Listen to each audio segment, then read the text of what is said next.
হ্যাঁ বল, কি বলছিস? পুজোতে কবে ফ্রি আছি? হ্যাঁ মানে প্রতি বছর সব বন্ধুরা মিলে যে রিউনিয়নটা হয় সেটার জন্য জিজ্ঞেস করছি, কবে ফ্রি আছিস তুই? আমি পুজোতে ফ্রি হচ্ছি ওই ধর ত্রয়োদশীর দিন। হুম।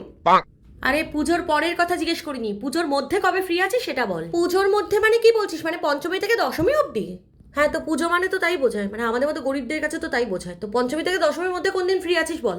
পাগল হয়েছিস নাকি? পঞ্চমী থেকে দশমী আমার হবেই না। পঞ্চমী থেকে দশমী প্রতিদিনের প্ল্যান আমার 2 মাস আগে থেকে সেট হয়ে আছে।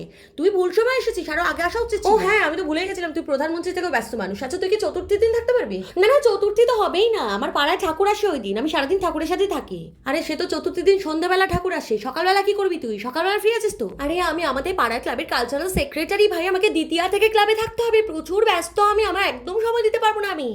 ও তাহলে তুই এবছর রিউনিয়নে থাকছিস না তাই তো? না রে, এবছর আমার একদম হবে না রে, পুজোর প্রত্যেক দিন আমার প্রোগ্রাম আছে, আমাকে রিহার্সাল করতে হবে, অনেক কাজ আছে রে, আমার একদম হবে না। না না ঠিক আছে, অসুবিধা নেই, আমি শুভ্রকে জানিয়ে দিচ্ছি।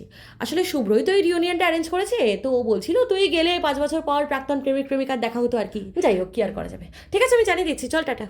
এই শোনা, শোনা, বলছি ষষ্ঠীর দিন তোরা ফ্রি আছিস? আমরা তো রোজই ফ্রি আছি, তুই তো বললি ষষ্ঠীর প্রোগ্রাম 2 মাস আগে থেকে সেট করা। হ্যাঁ মানে সেট করা ছিল, কিন্তু ওটা না ক্যান্সেল হয়ে গেছে, আমার এক্ষুনি মনে পড়লো।